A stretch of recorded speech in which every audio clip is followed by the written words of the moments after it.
The smell hit me before I even got through the door. Cigarette smoke, stale beer, and something else underneath it all. Something sour and unwashed that I couldn't quite name. I stood on my own front porch in Barrie, Ontario, key still in my hand, and I just stood there for probably 15 seconds. Maybe more. My neighbor across the street, old Vince, was shoveling his walk. He looked up and waved. I waved back like everything was normal. Nothing was normal. I want to tell this story from the beginning, because if I start in the middle, with the sheriff's deputy on my porch and my son-in-law's face draining to the color of old snow, you won't understand how I got there. You won't understand why I didn't just give in, why I didn't just let it go the way everyone told me to. My name is Don. I'm 64 years old. I worked 31 years for the city of Barrie, water treatment plant, retired at 59 with a decent pension and a bad left knee from 2 decades of climbing ladders. My wife, Carolyn, passed in 2019. Pancreatic cancer, 4 months from diagnosis to the end. We'd been married 38 years. After she was gone, the house on Dunlop felt less like a home and more like a museum I was curating alone. My daughter came back into my life that spring, the way she always did, with good news, a big smile, and a problem she needed me to absorb. She's 36 now. Smart girl. She got her early smarts from Carolyn and her stubbornness from me, which is not always a useful combination. We'd had some distance between us for a few years. She'd moved to Sudbury with her boyfriend. I'll call him what he became, my son-in-law, though I never called him that to his face. Brendan wasn't a bad person when I first knew him. He was one of those men who seem magnetic in a room full of people, and then, once the door closes, reveal themselves to be considerably smaller than their footprint. He worked in equipment sales. He talked about money constantly and appeared to have very little of it. They showed up in May, a Tuesday evening, unannounced. My daughter knocked on the door, and when I opened it, she threw her arms around me and said, "Dad, we're in trouble. We need help. Just for a little while." I should have asked more questions. I've had a lot of time to think about that. What she told me was that Brendan had lost his job. The company had downsized, she said, and he was let go along with a third of the sales team. They'd been renting a 2-bedroom in Sudbury, and the rent had gone up, and they couldn't manage it anymore. They just needed somewhere to stay while they got back on their feet.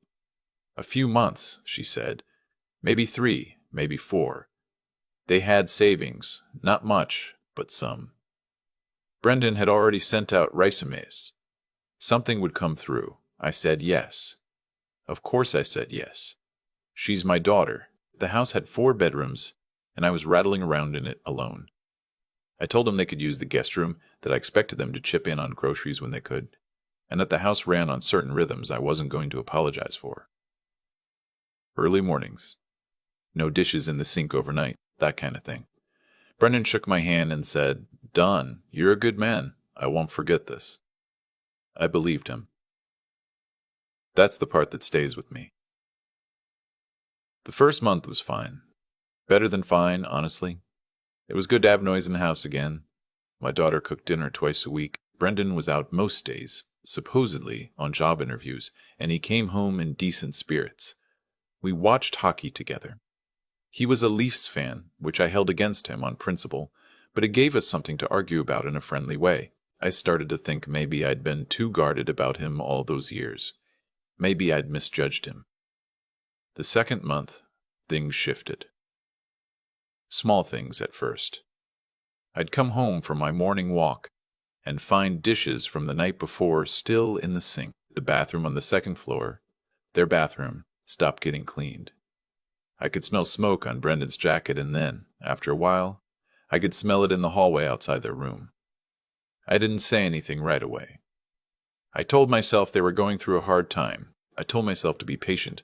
I found out around month 3 that Brendan had stopped going to interviews. My daughter let it slip one evening.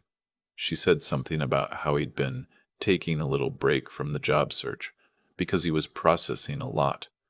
When I asked what he was processing, she got quiet and said I wouldn't understand. I understood more than she thought. He started spending most of his time in a second-floor bedroom or in my living room. He started having his friends over on Friday nights, 2 guys I'd never met.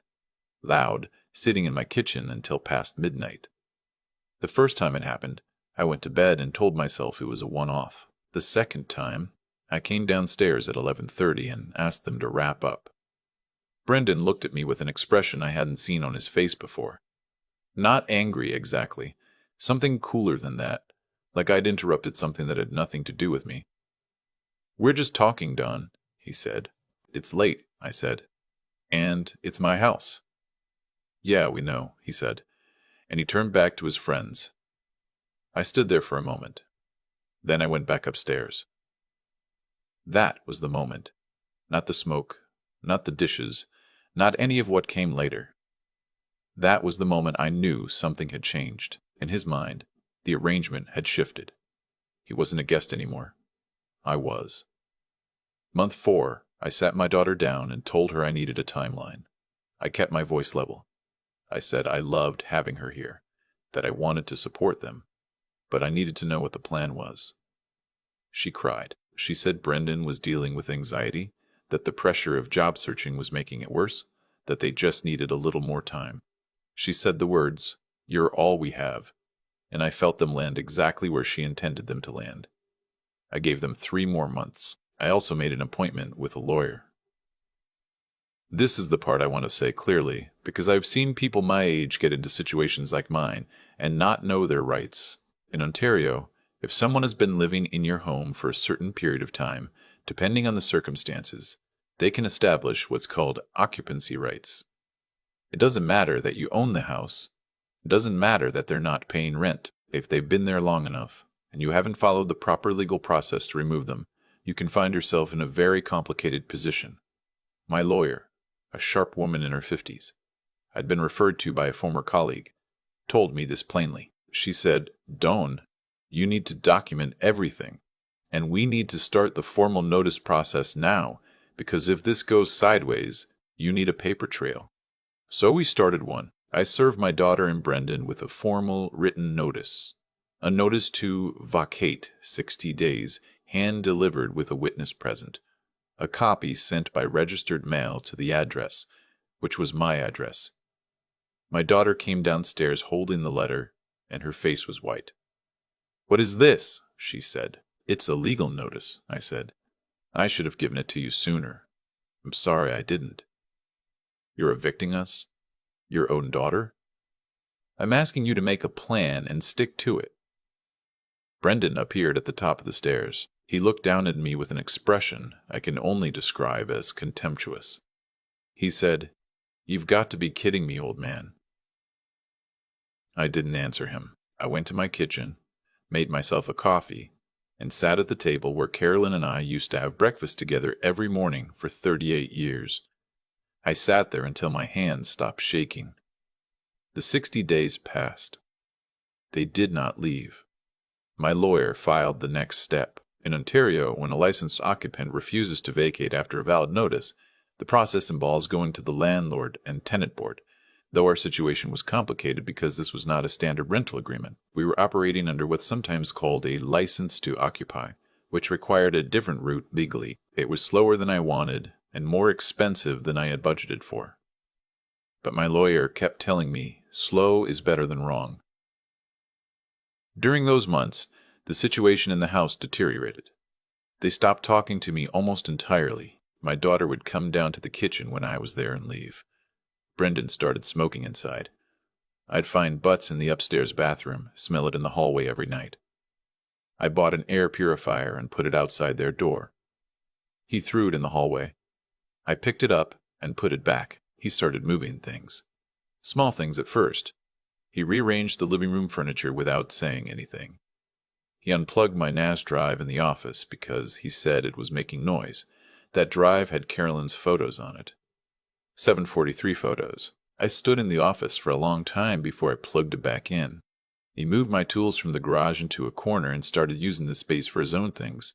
Boxes, equipment, parts for some project he never explained. I documented everything, every instant, every date, every item moved or damaged. I photographed the cigarette burns on the windowsill in the upstairs bathroom. I photographed the state of the second bathroom every week. I kept a logbook with dates and notes, typed up and timestamped. My lawyer told me this was exactly what I needed to be doing. My daughter called me manipulative. She said I was treating them like criminals. I told her I was protecting my property and my rights, and that I loved her, and I hoped she would understand that someday. She hung up on me. We were in the same house. The day that changed everything was a Tuesday in January. I had made arrangements, had been in contact with the Barrie Police Service non-emergency line a week prior, explained the situation, been told what I was and wasn't permitted to do. My lawyer had finally received confirmation from the Ontario Superior Court that the occupation was deemed unlawful and that I had the legal right to reclaim possession of the property, with a peace officer present to ensure no breach of the peace. I arrived home that morning with a Barrie police constable, a young woman named, I'd later learn, Constable Delaney, and another officer, a sergeant with 20 years on the job who'd heard every version of this story before. They stood at the base of my driveway while I walked to my door. I had changed the locks the day before. Legally, at that point, I was entitled to do so. My lawyer had confirmed this. I knocked on my own front door. There was noise from inside. Voices, movement, then silence. Then Brendan's voice through the door. "Who is it?" "It's Don," I said. "This is my house. I'm asking you to open this door." Silence again. Then, "We're not leaving." "I know," I said. "That's why there are 2 police officers in my driveway." The door swung open. Brendan filled the frame, still in the clothes he'd slept in, and behind him I could see my daughter, arms crossed, standing at the entrance to the living room. He looked past me and saw the officers. Something moved across his face. I'd been waiting 3 years to see it, the certainty that had been there since month 2, that cool, contemptuous certainty. It just left, like air going out. He looked back at me. "You're really doing this," he said. "I've been trying to do this for a long time," I said. "You didn't leave me another option." He stepped out onto the porch. He looked at the officers again. He looked at me. "This is because of you," he said, and his voice had changed. It was smaller now. "You know that. You did this." Constable Delaney walked forward and introduced herself quietly. She explained the situation. She used a calm, professional voice, and she was kind, genuinely kind, in the way that some people in difficult jobs manage to be. She told them they had the right to gather their belongings, and that she would oversee that process to ensure it was orderly. My daughter looked at me across Brendan's shoulder. She didn't say anything. That was worse than anything she could have said. It took 4 hours. I sat in my kitchen while the officer supervised. I heard drawers opening and closing upstairs, boxes being dragged, the particular sounds of a life being packed under time pressure. I drank 2 cups of coffee and then switched to tea, and I stared at the backyard, at the old cedar tree I'd planted the year my daughter was born. When they came downstairs with the last of their things, my daughter stopped at the kitchen doorway. She said, "I hope you're happy." I said, "I hope someday you'll understand." She left without looking back. The officers finished their paperwork on my porch. The sergeant shook my hand. He said, "Take care of yourself, sir." I thanked him, and I meant it. And then they were gone and the house was quiet. I stood in the hallway for a long time. Then I went upstairs. I don't have the words for what I found up there that will do justice to it. I'll try. The carpet in the bedroom was stained in 4 different places. The walls I had painted myself. A soft gray Carolyn had picked out before she got sick. The last color she ever chose for this house. Those walls were marked up, scuffed, a nail hole every few feet where they'd hum things without asking. In the bathroom, the grout around the tub had gone black with mold. The exhaust fan had been covered with a towel apparently, and left that way for God knows how long. There was a burn mark on the windowsill, oval, about the size of a drink coaster, where someone had rested a cigarette and let it sit. The mattress and box spring I took to the dump that weekend. The carpet cost me $4,000 to replace. I spent 3 weekends painting the room back to the gray Carolyn had chosen, matching the swatch she'd taped to a card and labeled in her handwriting, "Bedroom, Final." I kept that card. I cleaned the bathroom myself, on my hands and knees, with a toothbrush along the grout. It took 8 hours, across 2 days. I didn't mind. That was my bathroom. That was my house. My daughter and I didn't speak for 4 months. Then one evening in May, she called. She was in Hamilton. Brendan was not with her. She didn't explain why, and I didn't ask. She said, "I know I owe you an apology, Dad. I'm not ready yet, but I wanted you to know I'm okay." I said, "That's all I needed to hear. We're rebuilding now. Slowly." She drives up to Barrie once a month, and we have lunch at a place on Dunlop she likes, a little French cafe that opened up a few years ago. We don't talk about that year. We will, I think, eventually. When she's ready. The house is clean, quiet, mine again. I have Carolyn's photos backed up in 3 places now. I'm not taking chances. Here's what I'd say to anyone in a similar situation. You can love someone completely, unconditionally, and still enforce a boundary. Those 2 things are not in opposition. The hard part is that the people you love most are often the ones who will push hardest against that boundary, because they know you better than anyone, and they know exactly how much it costs you to hold the line. It costs a great deal, I won't pretend otherwise, but the alternative is losing your home 1 room at a time.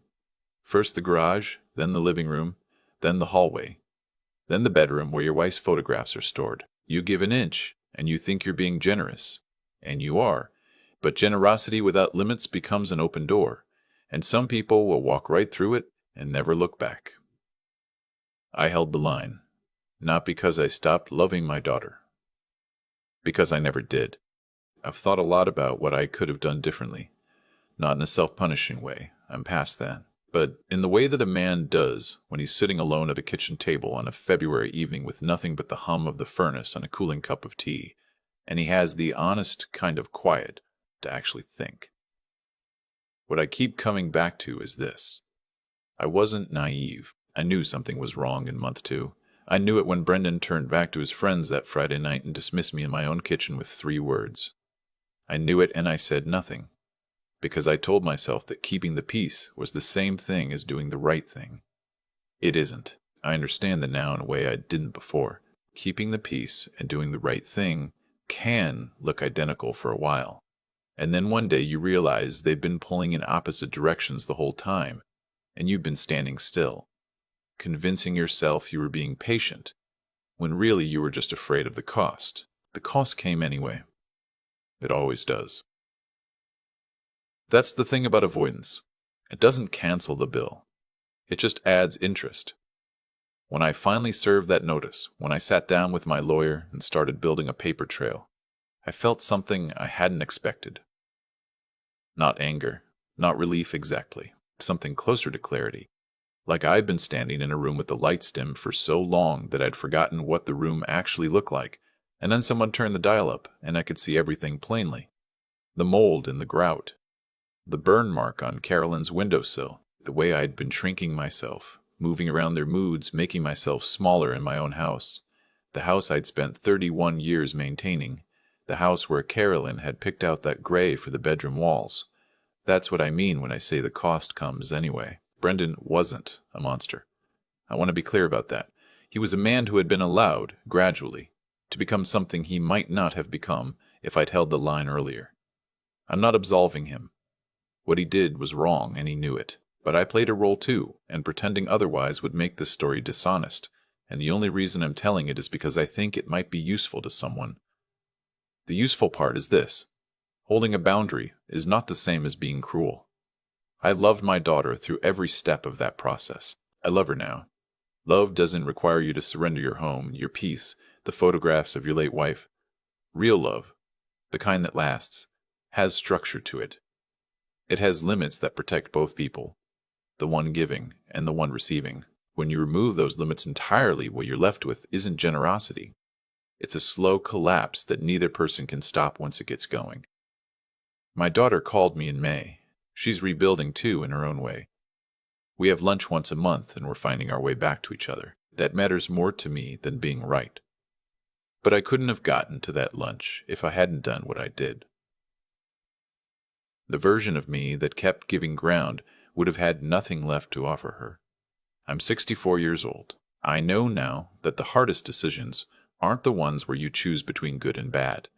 They're the ones where you choose between two things you love, and you have to trust that doing the harder right thing is also, in the long run, the kinder one.